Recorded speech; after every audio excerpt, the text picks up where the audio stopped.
ஒரு சிறிய பசுமையான கிராமத்தில் ராமு என்ற ஒருவர் வாழ்ந்து வந்தார். அவர் ஒரு இட்லி வியாபாரி. தினமும் காலையில் மிக விரைவாக எழுந்து சூடாகவும் மென்மையாகவும் இட்லி செய்து கிராமத்தில் விற்பார்.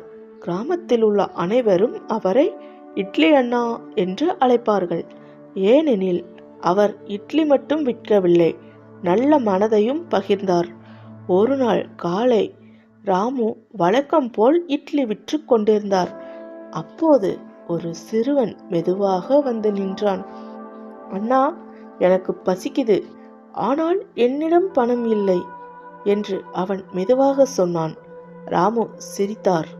பசிக்கிறவனுக்கு பணம் வேண்டாம் தம்பி என்று சொல்லி 2 சூடான இட்லியை கொடுத்தார். சிறுவன் மகிழ்ச்சியாக சாப்பிட்டான். நன்றி அண்ணா, நான் பெரியவனாகி உங்களுக்கு நிச்சயம் உதவுவேன் என்று சொல்லி ஓடிவிட்டான். அதை பார்த்த கிராம மக்கள் மிகவும் மகிழ்ந்தார்கள். ராமு உண்மையிலே நல்ல மனம் கொண்டவன் என்று அனைவரும் பேசினர்.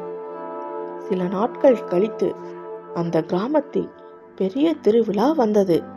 கிராம மக்கள் எல்லோரும் ஒன்றாக சேர்ந்து ராமுவுக்கு ஒரு புதிய பெரிய வண்டியை வாங்கி பரிசாக கொடுத்தார்கள்.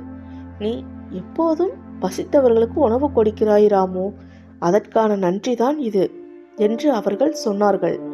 ராமு மிகவும் மகிழ்ந்தார்.